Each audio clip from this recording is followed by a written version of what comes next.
इस प्रकार फूले हुए वृक्षों से सुशोभित उस वन की शोभा देखते और विदेह नंदिनी का अनुसंधान करते हुए हनुमान जी की वह सारी रात प्रायः बीत चली। केवल एक पहर रात बाकी रही। रात के उस पिछले पहर में छहों अंगों सहित संपूर्ण वेदों के विद्वान तथा श्रेष्ठ यज्ञों द्वारा यजन करने वाले ब्रह्म राक्षसों के घर में वेद पाठ की ध्वनि होने लगी, जिसे हनुमान जी ने सुना।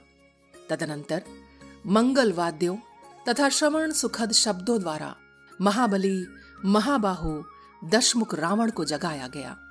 जागने पर महान भाग्यशाली एवं प्रतापी राक्षस राज रावण ने सबसे पहले विदेह नंदिनी सीता का चिंतन किया। उस समय नींद के कारण उसके पुष्पहार और वस्त्र अपने स्थान से खिसक गए थे। वह मदमत्त निशाचर काम से प्रेरित हो सीता के प्रति अत्यंत आसक्त हो गया था। अतः उस काम भाव को अपने भीतर छिपाए रखने में असमर्थ हो गया।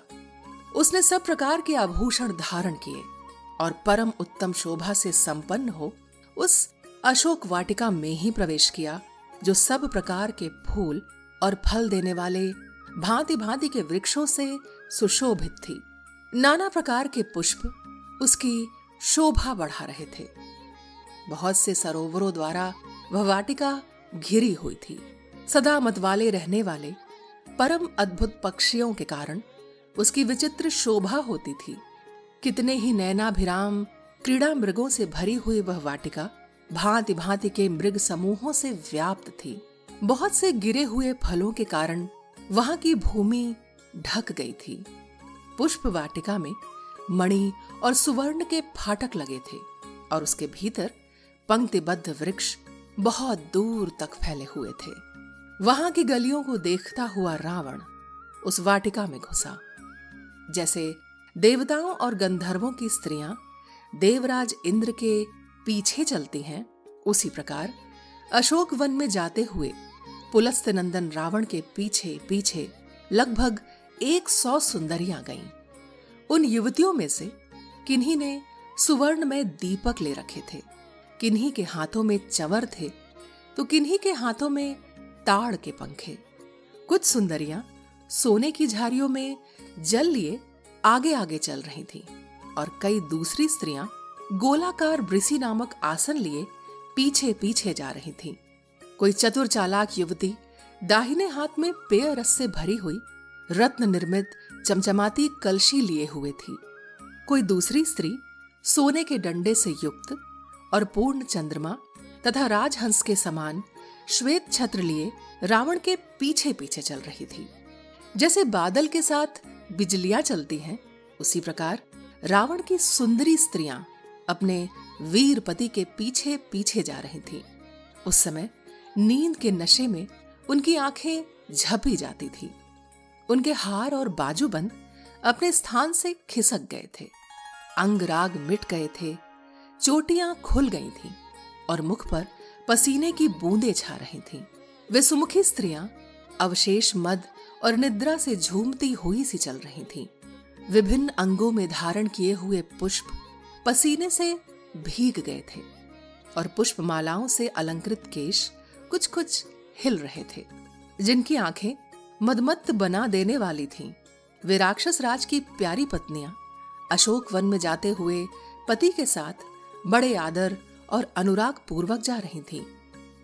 उन सबका पति महाबली मंद बुद्धि रावण काम के अधीन हो रहा था।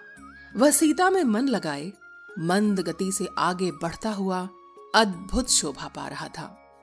उस समय वायुनंदन कपिवर हनुमान जी ने उन परम सुंदरी रावण पत्नियों की करधनी का कलनाद और नुपुरों की झनकार सुनी। साथ ही अनुपम कर्म करने वाले तथा अचिंत्य बल पौरुष से संपन्न रावण को भी कपिवर हनुमान जी ने देखा, जो अशोक वाटिका के द्वार तक आ पहुंचा था। उसके आगे आगे सुगंधित तेल से भीगी हुई और स्त्रियों द्वारा हाथों में धारण की हुई बहुत सी मशालें जल रही थी, जिनके द्वारा वह सब ओर से प्रकाशित हो रहा था। वह काम, दर्प और मद से युक्त था। उसकी आंखें टेढ़ी, लाल और बड़ी बड़ी थी। वह धनुष रहित साक्षात कामदेव के समान जान पड़ता था। उसका वस्त्र मथे हुए दूध के फेन की भांति श्वेत, निर्मल और उत्तम था। उसमें मोती के दाने और फूल टके हुए थे। वह वस्त्र उसके बाजू बंध में उलझ गया था और रावण उसे खींचकर सुलझा रहा था। अशोक वृक्ष के पत्तों और डालियों में छिपे हुए हनुमान जी सैकड़ों पत्रों तथा पुष्पों से ढक गए थे। उसी अवस्था में उन्होंने निकट आए हुए रावण को पहचानने का प्रयत्न किया। उसकी ओर देखते समय कपिश्रेष्ठ हनुमान जी ने रावण की सुंदर स्त्रियों को भी लक्ष्य किया, जो रूप और यौवन से संपन्न थीं। उन सुंदर रूप वाली युवतियों से घिरे हुए महायशस्वी राजा रावण ने उस प्रमदावन में प्रवेश किया, जहां अनेक प्रकार के पशु पक्षी अपनी अपनी बोली बोल रहे थे। वह मतवाला दिखाई देता था। उसके आभूषण विचित्र थे। उसके कान ऐसे प्रतीत होते थे मानो वहां खूंटे गाड़े गए हैं। इस प्रकार वह विश्रवा मुनि का पुत्र महाबली राक्षस राज रावण हनुमान जी के दृष्टिपथ में आया। ताराओं से घिरे हुए चंद्रमा की भांति वह परम सुंदरी युवतियों से घिरा हुआ था। महातेजस्वी महाकपि हनुमान जी ने उस तेजस्वी रावण को देखा और देखकर यह निश्चय किया कि यही महाबाहु रावण है। पहले यही नगर में उत्तम महल के भीतर सोया हुआ था। ऐसा सोचकर वे वानर वीर महातेजस्वी पवन कुमार हनुमान जी जिस डाली पर बैठे थे वहां से कुछ नीचे उतर आए, क्योंकि वे निकट से रावण की सारी चेष्टाएं देखना चाहते थे। यद्यपि मतिमान हनुमान जी भी बड़े उग्र तेजस्वी थे, तथापि रावण के तेज से तिरस्कृत से होकर सघन पत्तों में घुसकर छिप गए। उधर रावण काले केश, कजरारे नेत्र और सुंदर कटिभाग वाली सुंदरी सीता को देखने के लिए उनके पास गया। इस प्रकार श्री वाल्मीकि निर्मित आज रामायण आदि काव्य के सुंदर कांड में 18वां सर्ग पूर्ण हुआ।